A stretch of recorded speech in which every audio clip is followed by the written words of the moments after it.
The woman stepping off the dusty stagecoach wore a faded blue dress that had seen better days, carried no trunk, no satchel, not even a reticule dangling from her wrist.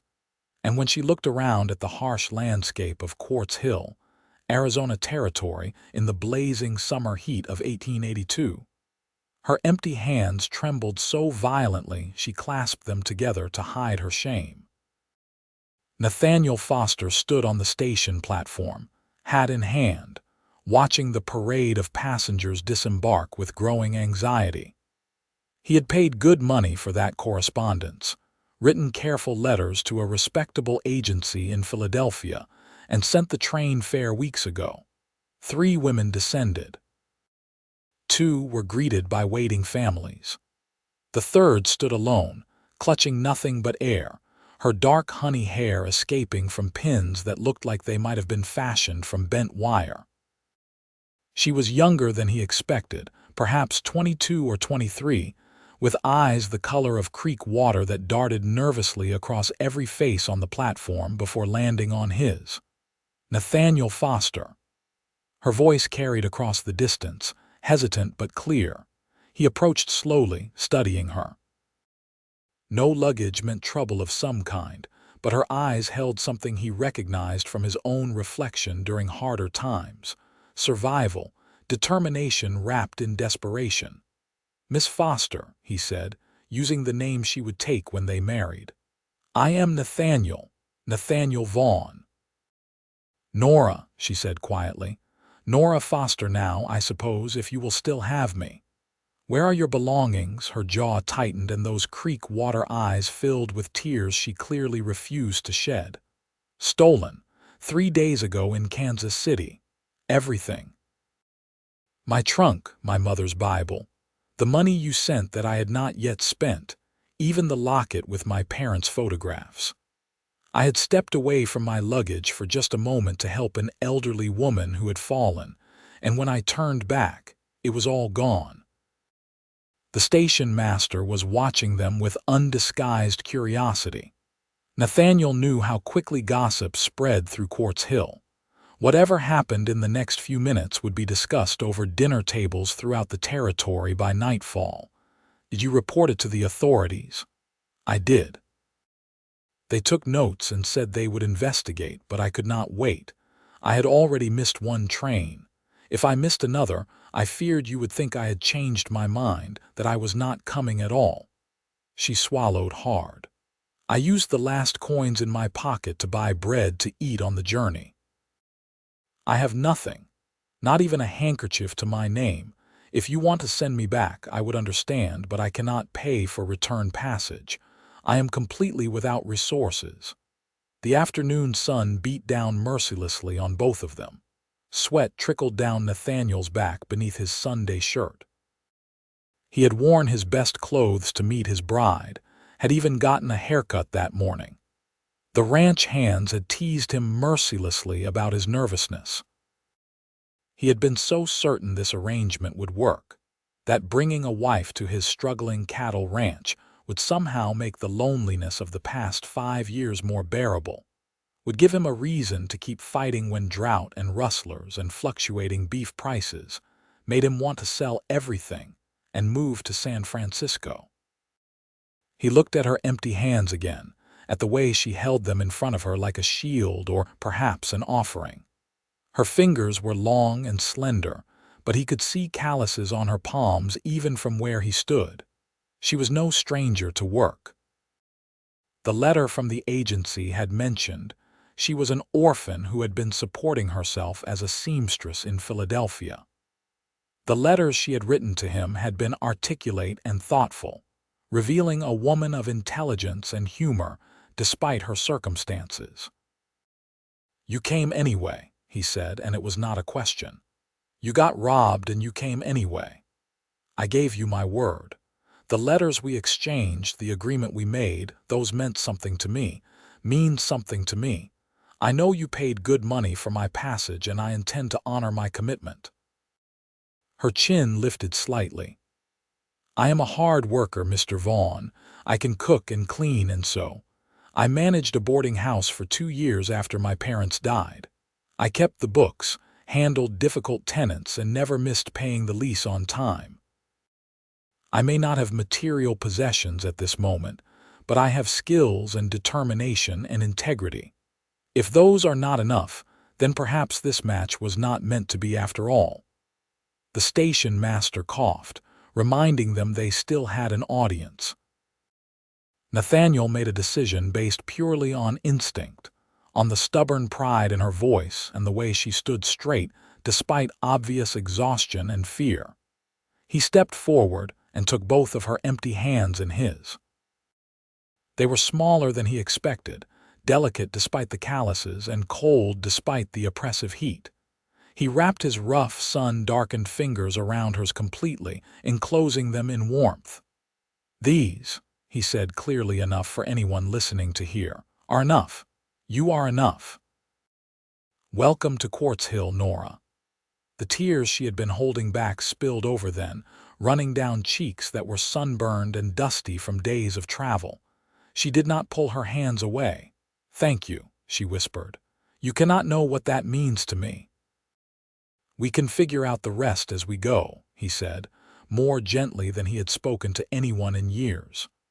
"Right now, let's get you out of this sun and find you some water. Are you hungry?" "Starving," she admitted. "I have not had a proper meal since Kansas City."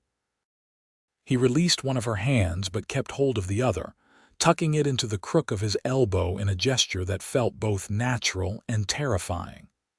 She weighed nothing against his side, all hollow bones and empty stomach.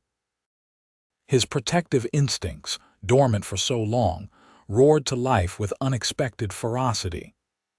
"The hotel has a decent dining room," he said. "We'll eat first, then see about getting you some necessities. I had planned for us to marry tomorrow at the church, if that still suits you. The Reverend is expecting us, but if you need more time to rest and recover from your journey, we can postpone." "Tomorrow is fine," Nora said quickly. "I do not wish to cause talk or create awkwardness by delaying.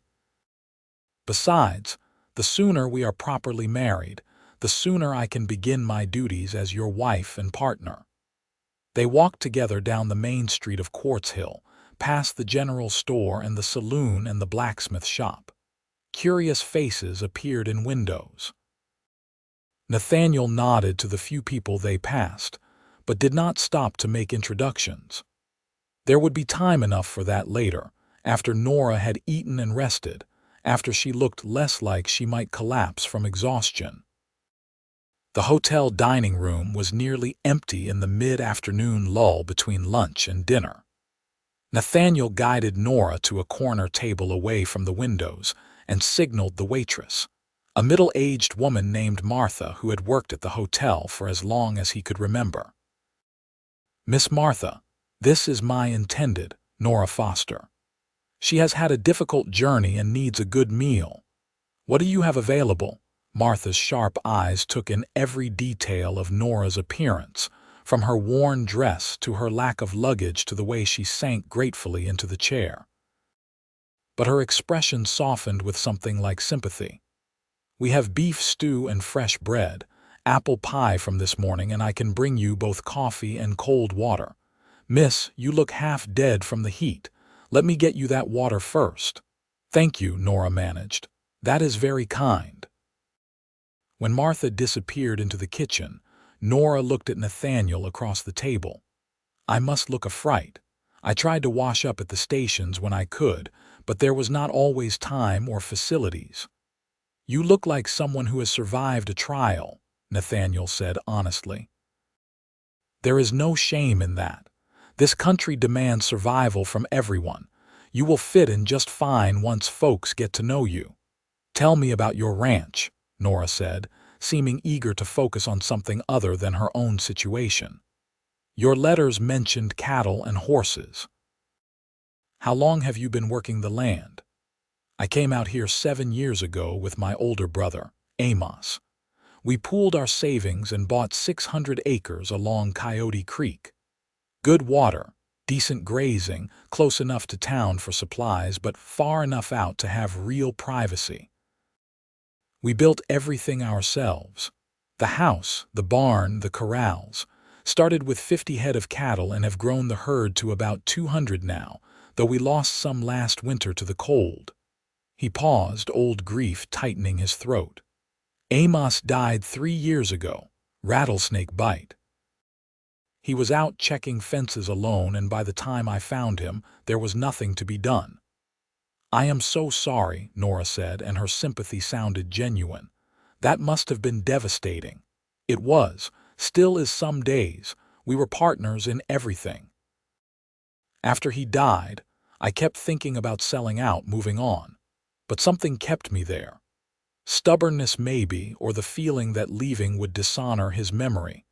We had plans for that land, dreams of building something that would last." He looked down at his hands, scarred and weathered from 7 years of ranch work. "I have good ranch hands, 2 brothers named Tom and Sam Crawford who have been with me for 4 years. They live in the bunkhouse and work hard. But a ranch needs more than just cow hands. It needs someone to make it a home instead of just a place to work yourself to exhaustion." Martha returned with water glasses and a pot of coffee, followed shortly by 2 enormous bowls of stew and a basket of bread. Nora ate, with the focused intensity of someone who had been truly hungry. But she maintained her manners throughout, dabbing at her mouth with the napkin and sipping the water slowly. Nathaniel found himself watching her more than eating his own meal, fascinated by the small details he had not been able to glean from letters. The way she closed her eyes briefly after the first sip of water, as if offering a prayer of thanks.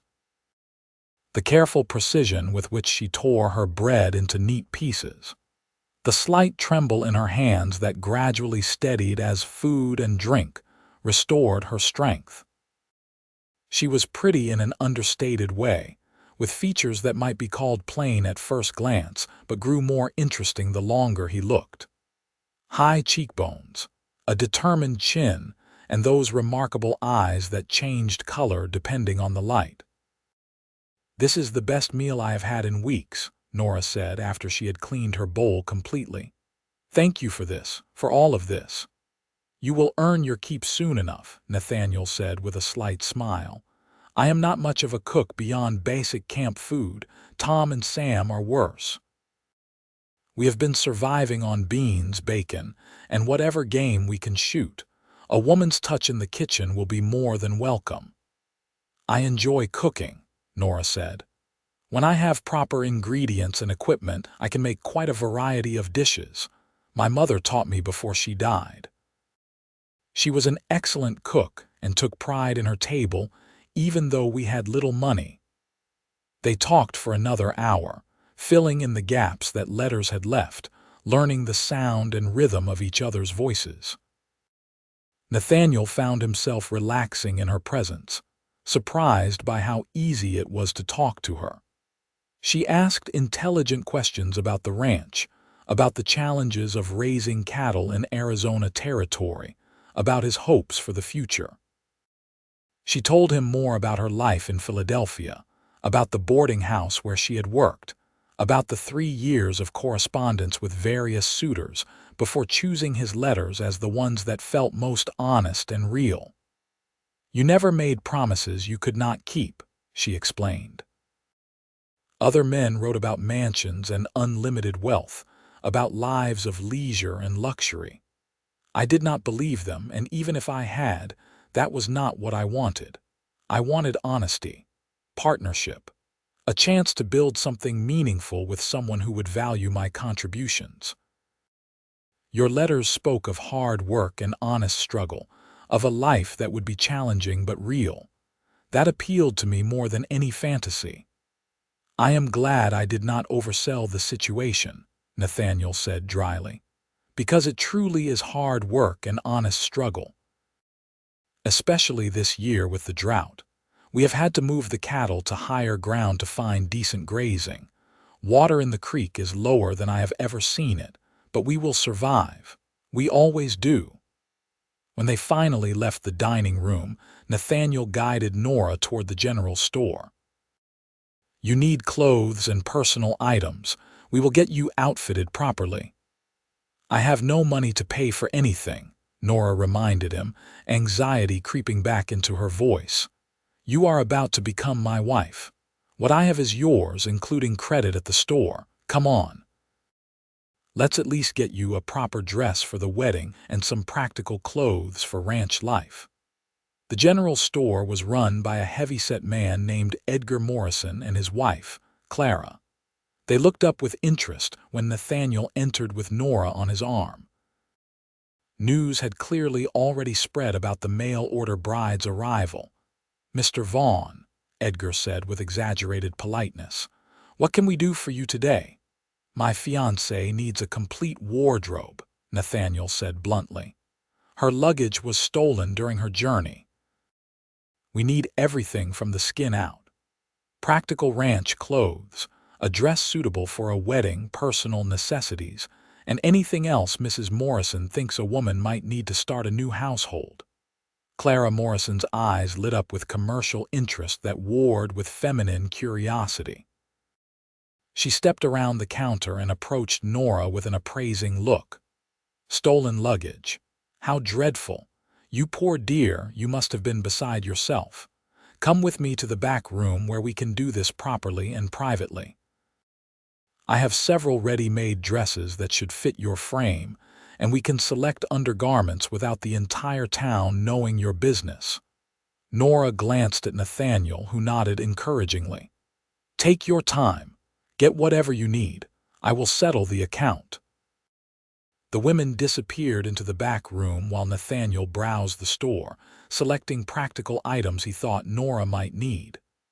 A good hairbrush, pins that were not made from bent wire, a small mirror, a sewing kit, a sturdy pair of boots for walking the ranch. Edgar watched him select each item with calculating eyes, clearly tabulating the cost in his head. Nearly an hour passed before Clara and Nora emerged with arms full of packages. Nora wore a new dress, simple calico in deep blue that brought out the color of her eyes. Her hair had been tidied and pinned properly. She looked transformed, stronger and more confident already. "Mrs. Morrison has been incredibly helpful," Nora said. "She insisted I change into this dress immediately and dispose of my old one. She says it was beyond saving." "It had more holes than fabric," Clara said briskly. "Now, I have put together a complete trousseau for the young lady. 2 everyday dresses, 1 nice dress for church and special occasions which will also serve for your wedding tomorrow, appropriate undergarments, nightgowns, a wrapper, stockings, a bonnet for sun protection, and various personal items no proper woman should be without. Edgar, total it up." The final cost made Nathaniel wince internally, but he paid without comment. It would take a significant portion of his savings, but Nora needed these things. She could not function as a ranch wife wearing rags and borrowing needles. He watched her face as Clara wrapped the purchases, seeing the mix of gratitude and guilt there. "I will find a way to repay you," Nora said quietly as they left the store, Nathaniel carrying the wrapped parcels. "You will repay me by making a home out of that ranch house," Nathaniel said firmly. "By being my partner in this endeavor. By staying even when things get hard, which they will. That is payment enough." They walked back to the hotel where Nathaniel had secured a room for Nora. He carried her packages up the stairs and set them on the bed, then stood awkwardly in the doorway, suddenly aware of the impropriety of being alone with her in a bedroom. "Get some rest," he said, backing toward the door. "I have some business to attend to in town, and I need to ride back to the ranch to let Tom and Sam know what is happening. I will return tomorrow morning. The wedding is set for 10 o'clock at the church.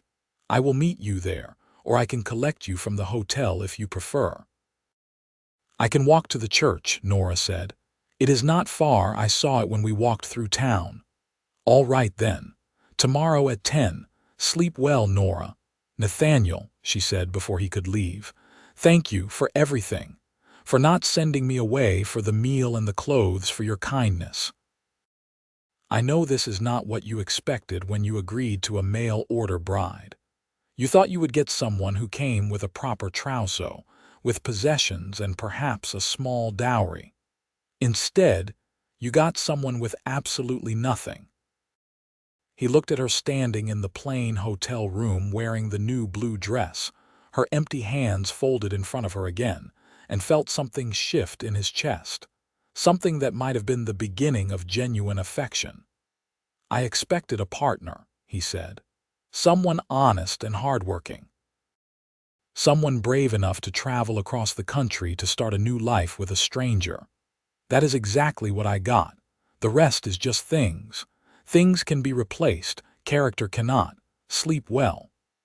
He closed the door gently and stood in the hallway for a moment, processing everything that had happened. This morning, he had been a bachelor rancher preparing to meet his mail-order bride. Tonight, he was engaged to a woman who owned nothing but the clothes he had just bought her, and somehow he felt more hopeful about the future than he had in 3 years. The ride back to the ranch took an hour through the desert landscape that was harsh and beautiful in equal measure. Saguaro cacti stood like sentinels against the darkening sky. The sun set in shades of orange and purple that painted the rocks and sand in impossible colors. This land had nearly killed him more than once, but it had also shaped him into someone stronger, more capable, more certain of what truly mattered. Tom and Sam were in the bunkhouse playing cards when Nathaniel arrived. They looked up with matching grins. "Well?" Tom asked. He was the older of the brothers, 35 to Sam's 28, with a weathered face and permanent squint lines from years in the sun. "How was the bride?" "Everything you hoped for." "Better," Nathaniel said, surprising himself with the honesty. "The wedding is tomorrow at 10. I would appreciate it if you both could attend."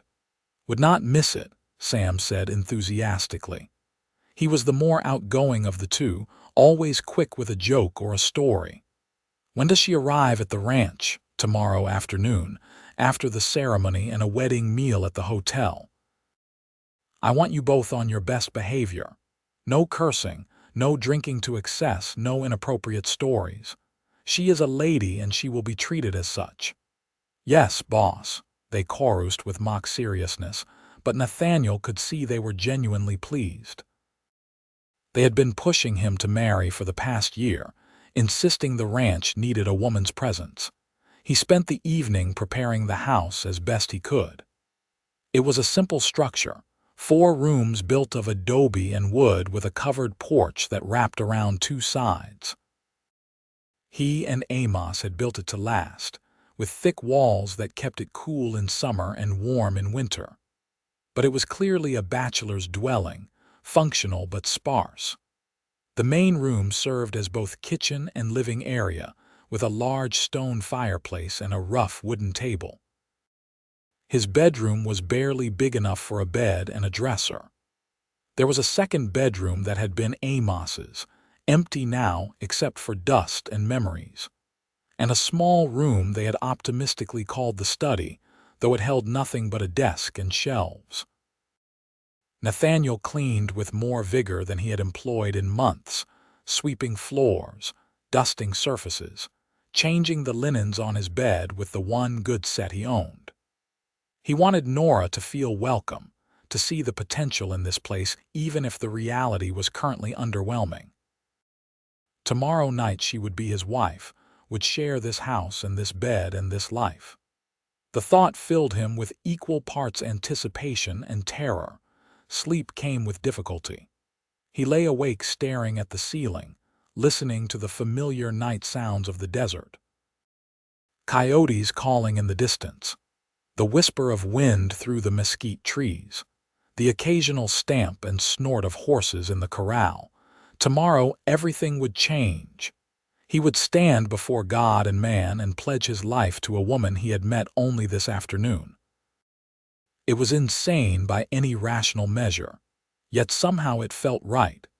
He rose before dawn and went through his morning chores with mechanical efficiency, feeding horses, checking the cattle in the near pasture, drawing water from the well. Tom and Sam emerged from the bunkhouse as the sun crested the horizon, painting everything golden. "Big day," Tom said, clapping him on the shoulder. "You nervous?" "Terrified," Nathaniel admitted.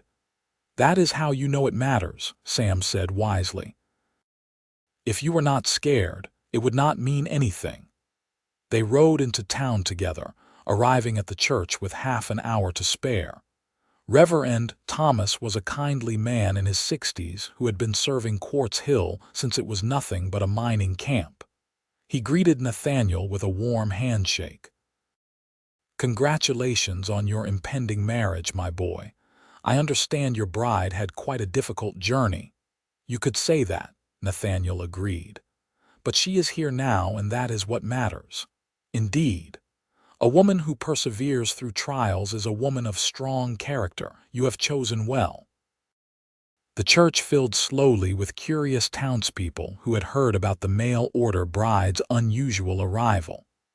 Nathaniel stood at the altar feeling exposed and self-conscious in his Sunday best, wishing they had opted for a private ceremony. But Reverend Thomas had insisted a proper church wedding was important for establishing Nora's reputation in the community. Then the doors opened and Nora walked in, and suddenly nothing else mattered. She wore the dress they had selected yesterday, but Clara Morrison had clearly worked some magic overnight. It fit perfectly now, taken in and hemmed to flatter her slim figure. Her hair was arranged in soft waves pinned at the nape of her neck, with small white flowers tucked into the arrangement.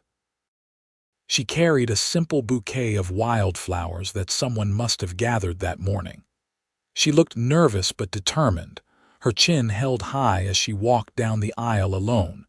No father to give her away, no family or friends to support her. Just a brave woman walking toward an uncertain future with nothing but her own courage to sustain her.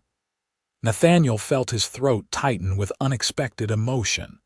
When she reached the altar, he offered his hand, and she took it gratefully. Her fingers were cold again despite the warmth of the morning. "You look beautiful," he whispered. "You look terrified," she whispered back, and there was a hint of humor in her voice that eased some of his tension. Reverend Thomas began the ceremony, his voice resonant in the small church. The traditional words washed over them. Love, honor, cherish. For better or worse, richer or poorer, in sickness and in health. Nathaniel spoke his vows clearly, meaning every word. Nora's voice shook slightly but never wavered. "I now pronounce you man and wife. You may kiss your bride." Nathaniel had kissed women before, but never one he had just married, never one whose entire future was now irrevocably tied to his. He leaned in carefully and pressed his lips to hers in a chaste kiss that nevertheless sent electricity racing down his spine. She tasted like hope. The congregation applauded as they turned to walk back down the aisle together. People crowded around to offer congratulations and introductions. Nora handled it all with grace, smiling and thanking everyone, remembering names with impressive accuracy. She had clearly spent time in social situations despite her difficult circumstances. They had arranged for a wedding meal at the hotel, inviting a small group of Nathaniel's closest acquaintances. Tom and Sam attended, of course, along with a few other ranchers and townspeople who had become friends over the years. Martha served an excellent meal of roasted chicken and vegetables, followed by a wedding cake that Clara Morrison had apparently stayed up all night baking. It was late afternoon by the time they finally left town, riding in the wagon that Nathaniel had brought for transporting Nora's few packages. She sat beside him on the bench seat, her new dress protected by the duster Clara had insisted was essential for ranch life. They rode in comfortable silence for a while, both processing the enormousness of what they had just done. "Tell me more about the ranch," Nora said eventually. "I want to know everything so I can picture our life there." So Nathaniel talked, describing the layout of the buildings, the daily routine of ranch work, the personalities of the horses, and even some of the cattle. He talked about the challenges they faced, the drought and the constant threat of rustlers and wild animals. He talked about his hopes for the future, about wanting to increase the herd and perhaps branch into horse breeding. Nora listened intently, asking questions that showed she was genuinely interested, not just making polite conversation. "It sounds wonderful," she said when he finished. "Difficult, yes, but wonderful. I like the idea of building something lasting, of working toward a future we create together." "That is my hope," Nathaniel said. "I will not lie to you, Nora. There will be hard days, days when the work seems endless and the rewards too small. Days when the isolation feels crushing and you miss city life. But if we face those challenges together, I believe we can create something good here." The ranch appeared as they crested a low rise, and Nathaniel watched Nora's face carefully for her reaction. The house looked small and humble against the vast desert landscape, the barn weathered but sturdy, the corrals functional but plain. It was not impressive by any standard, but it was home. "It looks perfect," Nora said softly. "Exactly what I imagined from your letters." Tom and Sam had ridden ahead and were waiting by the barn, having given the newlyweds time alone in the wagon. They doffed their hats respectfully as Nathaniel helped Nora down. "Welcome home, Mrs. Vaughn," Tom said formally. "Thank you," Nora said with a warm smile. "I look forward to getting to know you both better. Nathaniel has told me how invaluable you are to the ranch's success." They showed her around, pointing out the various buildings and explaining the daily operations. Nora asked intelligent questions about water sources and feed storage, about calving season and roundup procedures. She was clearly trying to understand how she would fit into this working ranch, what role she would play beyond the domestic sphere. Finally, Nathaniel led her into the house. She stood in the main room, looking around at the sparse furnishings and dusty surfaces with an expression he could not quite read. "I know it is not much," he began. "It has good bones," she interrupted. "Strong walls, a solid floor, a large fireplace for cooking and warmth. With some cleaning and a few touches, it will be quite comfortable. May I see the rest?" He showed her the bedroom he had prepared, feeling self-conscious about the simple furnishings and bare walls. She stood in the doorway looking at the bed they would share tonight, and color rose in her cheeks. "I realize this is awkward," Nathaniel said carefully. "We are strangers who are now married. I do not expect, that is, I will not pressure you into anything you are not ready for. We can take this at whatever pace feels comfortable." Nora turned to face him, her expression serious. "I appreciate your consideration, but I entered into this marriage with full understanding of what it means. I am your wife now, in every sense of the word. I do not shy away from my duties or my commitments." "This should be more than duty," Nathaniel said, surprising himself with the firmness in his voice. "When we come together as husband and wife, I want it to be because we both want it, not because you feel obligated." She studied him for a long moment, and something in her expression softened. "You are a good man, Nathaniel Vaughn, better than I had any right to expect. I think we will do well together, you and I." The evening passed in a flurry of domestic activity. Nora insisted on preparing supper despite Nathaniel's protests that she must be exhausted. She explored the kitchen, taking inventory of supplies and equipment, making notes of what was needed. She cooked a simple meal of beans and cornbread, but somehow it tasted better than anything Nathaniel had eaten in months, probably because it was prepared by someone who actually knew what they were doing. After dinner, Nathaniel showed her where everything was stored, helped her organize her few possessions in the bedroom, and generally tried to make her feel at home. As darkness fell and lamplight filled the house with warm, golden light, the reality of the situation settled over them like a blanket. They were married. They would share a bed tonight. They were committed to this life together whether it worked out or not. "I should wash up before bed," Nora said, her nervousness showing through her composed exterior. "There is a basin and pitcher in the bedroom. I will give you privacy." "Take your time." Nathaniel busied himself with unnecessary chores, checking the doors and windows, banking the fire, anything to delay the inevitable moment when he would have to go into that bedroom and face his new wife. When he finally could delay no longer, he knocked gently on the bedroom door. "Come in," Nora called softly. She was sitting on the edge of the bed in a white cotton nightgown, her hair loose around her shoulders. The lamplight made her look ethereal, almost unreal. Nathaniel felt his mouth go dry. "I will just wash up quickly," he managed, fumbling with the basin and nearly knocking it over in his nervousness. When he was ready, he turned down the lamp and climbed into bed, acutely aware of Nora lying rigid beside him. They lay in the darkness for several minutes, not touching, barely breathing. "Nathaniel," her voice was small in the darkness. "Yes, I am frightened." He rolled toward her, finding her hand in the darkness and lacing his fingers through hers. "So am I. You are terrified." "I have not shared a bed with anyone in years. I snore sometimes. I get up early. I am probably going to accidentally elbow you in the face at some point."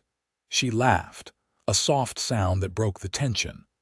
"I am cold at night and steal blankets. I sometimes have nightmares and wake up gasping." "I am probably not going to be very good at this." "At what?" "Being a wife. Being what you need." He found her face in the darkness, cupping her cheek with his free hand. "You are already what I need. Someone honest, someone brave, someone who shows up even when everything goes wrong." "That is enough, Nora. That is more than enough." He kissed her then, gently at first, giving her every opportunity to pull away, but she did not pull away. Instead, she leaned into him, her arms coming around his neck, her body softening against his. The kiss deepened, became more urgent. When they finally broke apart, both breathing hard, Nathaniel forced himself to slow down. "Are you sure?" he asked against her lips. "I am sure," she whispered back. "Make me your wife in truth, Nathaniel. I want that. I want you." They came together in the darkness with tenderness and care, learning each other's bodies, discovering what brought pleasure and what needed adjustment. It was awkward at times, fumbling and uncertain, but it was also beautiful in its honesty. When it was over, Nora lay curled against his chest, her breath evening out into sleep. Nathaniel stared at the ceiling, feeling the warmth of her body against his, and thought that maybe, just maybe, this was going to work out after all. The next weeks passed in a blur of adjustment and discovery. Nora threw herself into transforming the house from bachelor quarters into a proper home. She scrubbed and organized, made curtains from fabric purchased at Morrison's store, planted herbs in a small garden near the kitchen door. She learned the rhythms of ranch life, waking at dawn to prepare breakfast for the men, packing lunches for when they worked far from the house, having dinner ready when they returned exhausted and starving. But she was more than just a housekeeper. She asked to learn about the cattle business, rode out with Nathaniel to check the herd, learned to recognize which cows were due to calve and which might be showing signs of illness. She had a natural way with the horses, gentle but firm, and they responded to her with trust. Tom and Sam adored her, competing for her attention like overgrown puppies, and she treated them with amused affection. At night, Nathaniel and Nora continued to learn each other. The physical awkwardness faded quickly, replaced by growing passion and genuine intimacy. But more than that, they talked. Long conversations in the darkness about their pasts, their dreams, their fears. Nora told him about her childhood in Philadelphia, about losing her parents within a year of each other to typhoid fever, about the desperate years of working whatever jobs she could find to survive. Nathaniel told her about growing up on a farm in Missouri, about his father's drinking and violence, about escaping west with Amos to build something better. "We were running away from one life and toward another," he said one night, holding her close. "But I think you are the first thing I have run toward in years that was actually worth reaching." "I feel the same," she murmured against his chest. "For so long I was just surviving one day at a time, never thinking beyond the next week or month. Now I find myself planning for next year, 5 years from now, thinking about a real future. You gave me that." One evening about 6 weeks after the wedding, Nathaniel came in from working on the barn roof to find Nora sitting at the table with papers spread in front of her, deep in concentration. "What are you working on?" he asked, washing his hands at the basin.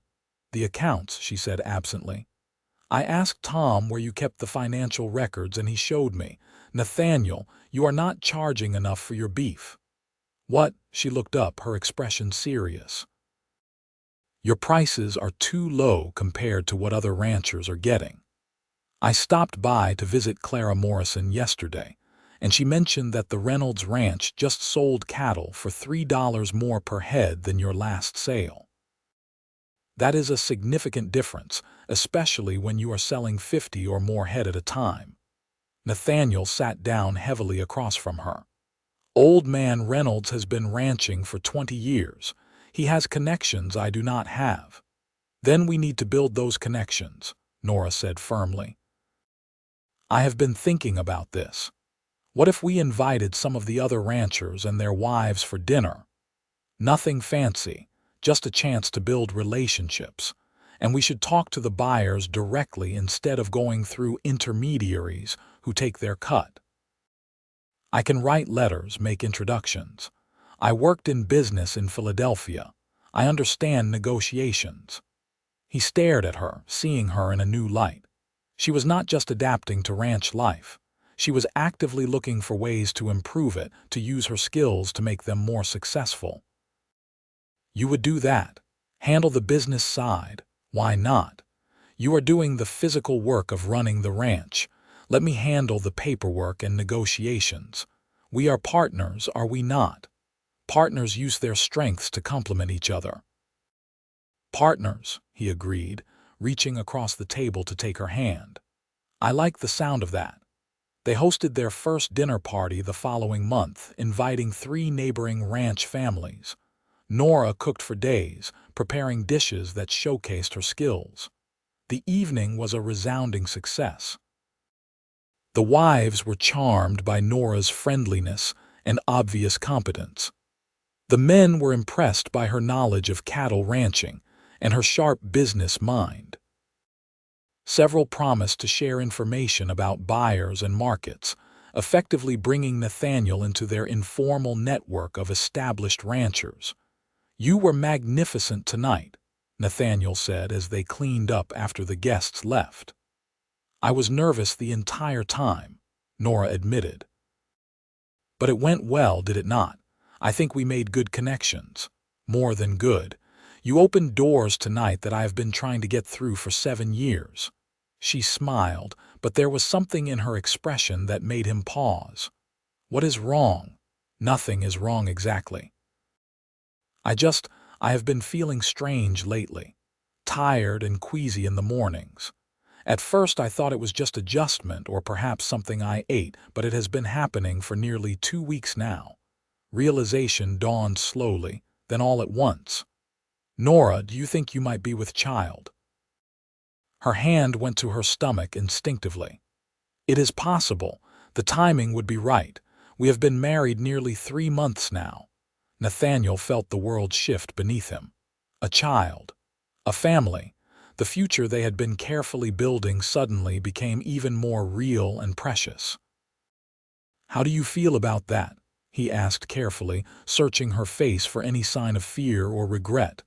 "Terrified," she said honestly, "but also excited. Happy. I always wanted children, but I thought that chance had passed me by. When I was alone in Philadelphia, struggling just to feed myself, children seemed like an impossible dream. Now it might actually be happening."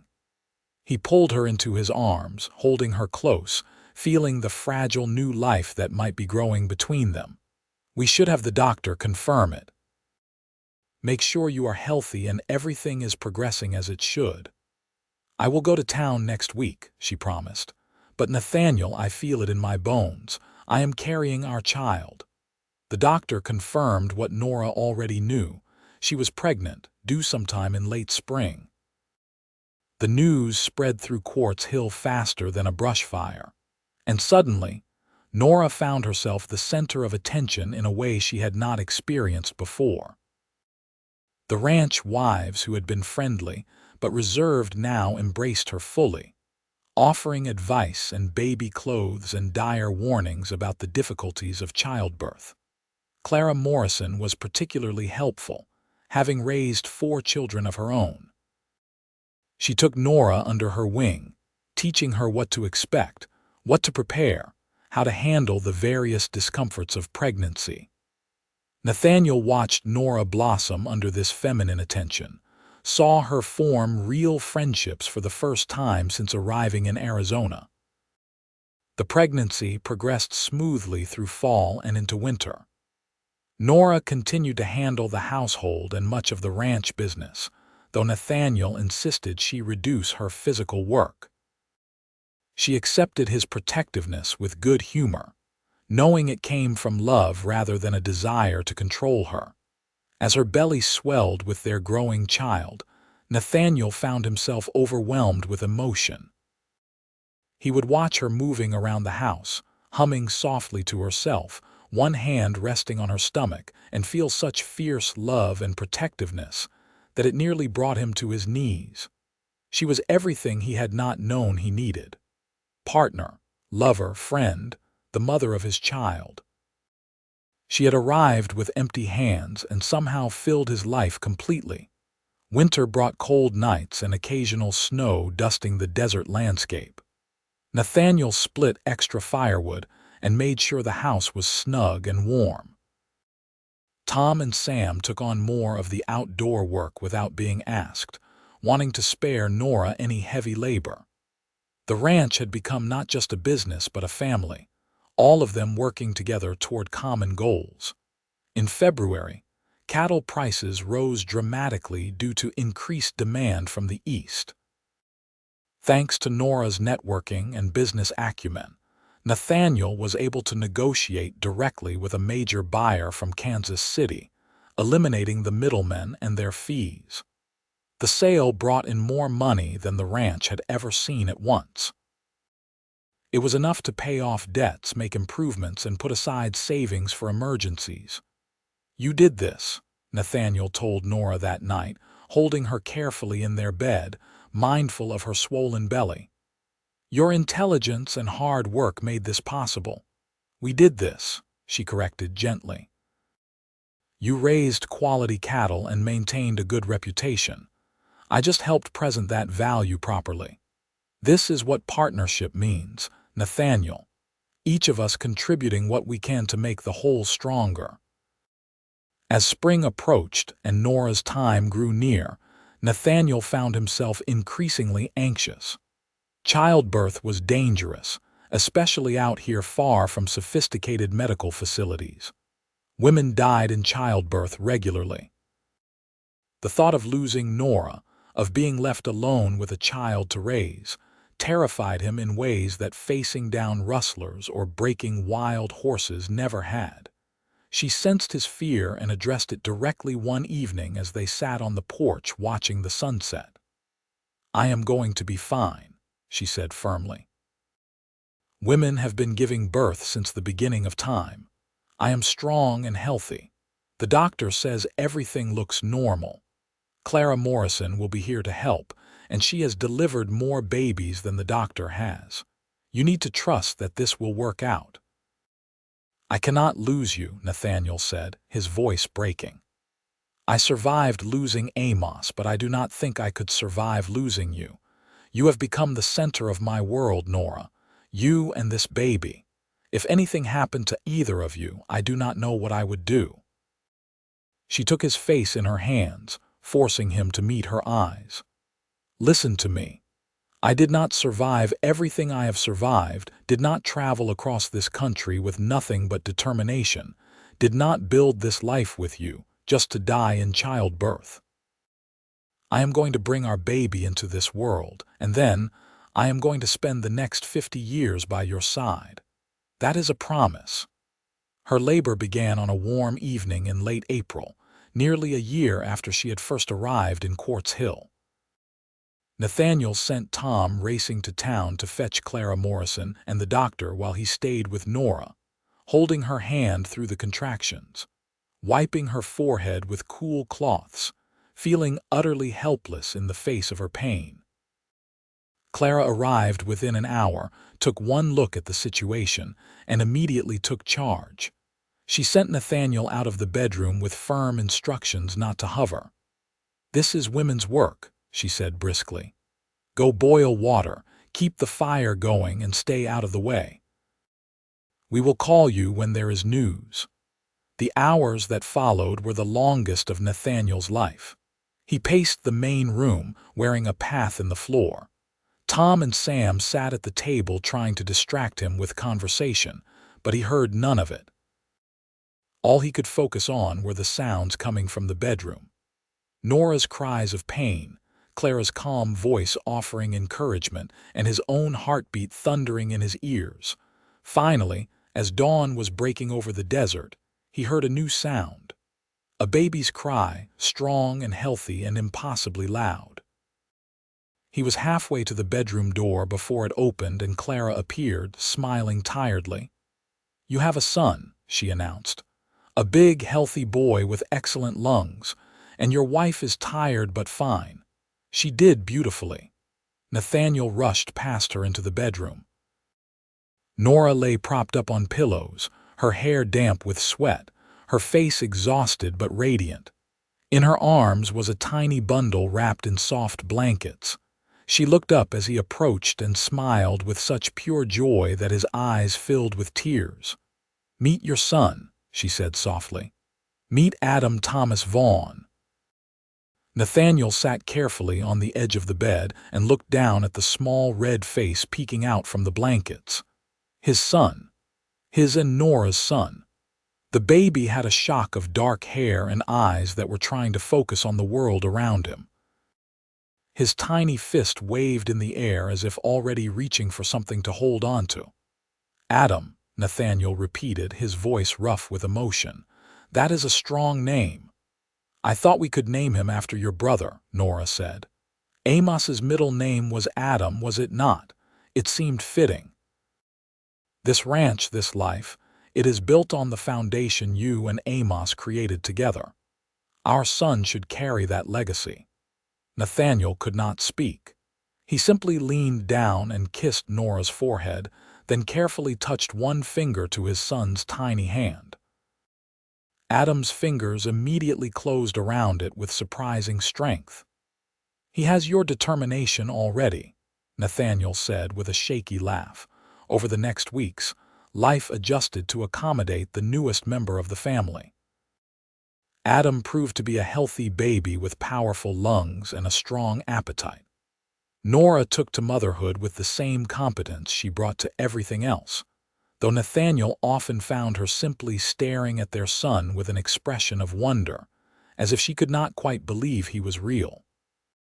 Tom and Sam became honorary uncles, taking turns holding Adam and making ridiculous faces to try to make him smile. The ranch wives visited frequently, bringing gifts and advice and casseroles. Adam Vaughn was welcomed into the community with genuine warmth. As summer arrived and Adam grew stronger, Nora gradually resumed her role in managing the ranch business. She would work at the table with Adam sleeping in a basket beside her, or conduct meetings with buyers while nursing him discreetly under a shawl. She had found a way to balance motherhood with partnership, and Nathaniel fell even more deeply in love with her, watching her navigate these dual roles with grace. One evening in August, after putting Adam down to sleep, Nora found Nathaniel on the porch staring out at the desert landscape. She sat beside him and took his hand. "What are you thinking about?" she asked. "How different my life is now compared to a year ago," he said. "Last August I was alone, struggling, wondering if I had made a terrible mistake coming out here. The ranch was barely profitable. I had no real connections in the community. I came home to an empty house every night and wondered what the point of it all was. And now I have everything. A wife I love more than I thought it was possible to love anyone. A son who makes me want to build something that will last generations. A ranch that is actually succeeding financially.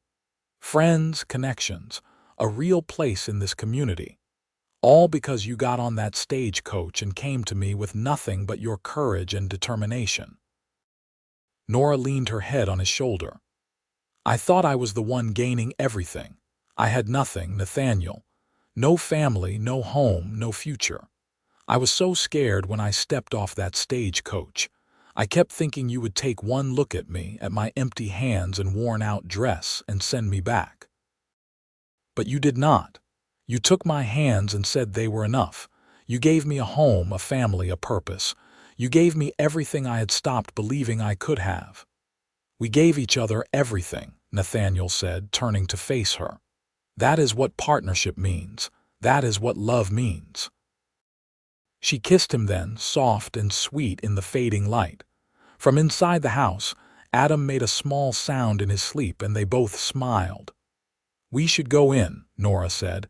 "Make sure he is settled." "In a minute," Nathaniel said, holding her close. "Just let me hold you for one more minute, and thank whatever divine providence brought you to me." They sat together watching the stars emerge one by one across the vast Arizona sky, the desert air cooling, the sounds of the ranch settling for the night around them. Inside, their son slept peacefully in the home they had built together. The years that followed were marked by hard work, steady growth, and deepening love. The ranch prospered under their joint management. Nathaniel handled the physical operations while Nora managed the business side with increasing skill.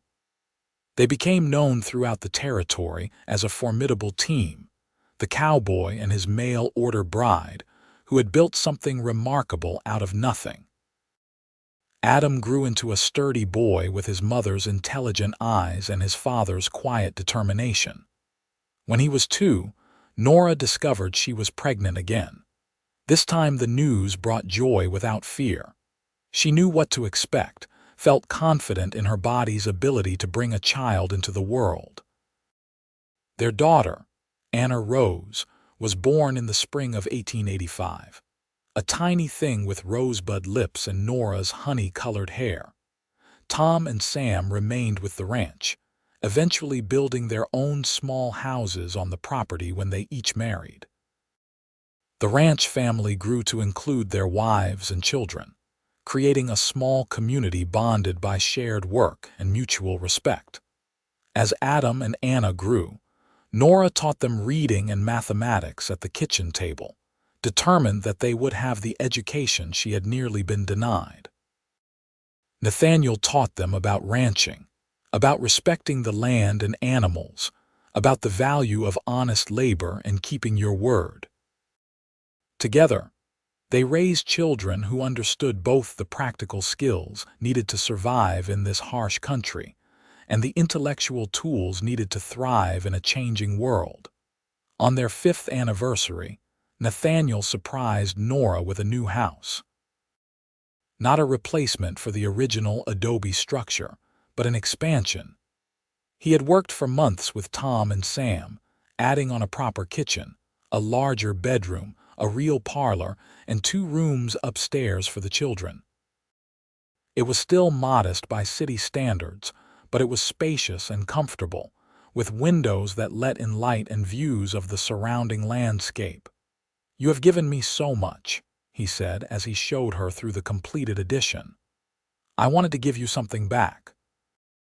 Something that showed how much I value everything you have brought to my life." Nora walked through the rooms with tears streaming down her face, touching the smooth walls, the well-fitted windows, the carefully crafted details. "It is perfect. Everything is perfect. I never dreamed my life could be this good." By their 10th anniversary in 1892, the Vaughn Ranch was one of the most successful operations in the territory.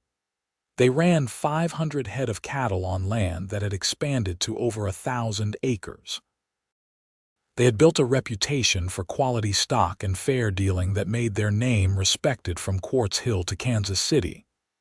But more than that, they had built a real home, a place of love and laughter and hard-won success. On a summer evening, after putting their children to bed, Nathaniel and Nora sat on the porch of their expanded house, watching lightning flash in distant clouds that might finally bring rain to break the summer heat. Nora was 43 now, still beautiful though her face showed the lines of hard work and bright sun. Nathaniel was 46, his dark hair going silver at the temples, his body still strong from daily physical labor. "You ever miss Philadelphia?" Nathaniel asked, a question that had never quite been answered in all their years together. Nora considered it seriously before answering. "I miss the libraries sometimes, the theaters, the feeling of being surrounded by people and culture and ideas, but I do not miss the life I had there. The loneliness, the constant struggle, the feeling that I was invisible to the world. Here I matter. My work matters. My children will grow up knowing they matter. That is worth more than all the libraries and theaters in the world." "You made this ranch what it is," Nathaniel said. "When you arrived with nothing, I thought I was the one giving you a new life. But the truth is, you gave me a new life. You turned a struggling cattle operation into a thriving business. You turned a lonely house into a home. You took a broken man who did not know how to dream anymore and taught him to imagine a future worth fighting for. We did it together," Nora said, as she always did. "That was the agreement from the beginning. Partners." "Partners," Nathaniel agreed. He reached for her hand, lacing his fingers through hers exactly as he had that first day on the station platform. "When I took your empty hands and said they were enough, I had no idea how true that would be. You came with nothing and gave me everything." "You did the same for me," Nora said softly. "I stepped off that stagecoach with nothing but fear and determination. You took my hands and filled them with love, with purpose, with a family and a home and a future I never dared imagine. You gave me a life worth living, Nathaniel Vaughn. Every single day since then has been a gift." They sat together as the storm drew closer, bringing the smell of rain to the parched desert. Inside, their children slept peacefully. Beyond the house, the cattle grazed quietly under the watchful eyes of Tom and Sam. The land stretched out in every direction, harsh and beautiful, demanding and rewarding in equal measure. And through it all, Nathaniel and Nora held hands, their fingers intertwined, their lives braided together so completely that neither could remember what it felt like to be alone. When the rain finally came, they stood together on the porch and lifted their faces to it, laughing like children at the blessing of water falling from the sky. Adam and Anna woke and came running to see what the commotion was about, and Nathaniel swept them both into his arms while Nora watched with joy shining in her creek water eyes. This was happiness. Not the absence of struggle or hardship, but the presence of love strong enough to weather any storm. Not the accumulation of possessions, but the building of something meaningful with someone who mattered. Nora had arrived in Quartz Hill with empty hands, and Nathaniel had filled them with his own and said that was enough. In the end, it had been more than enough. It had been everything.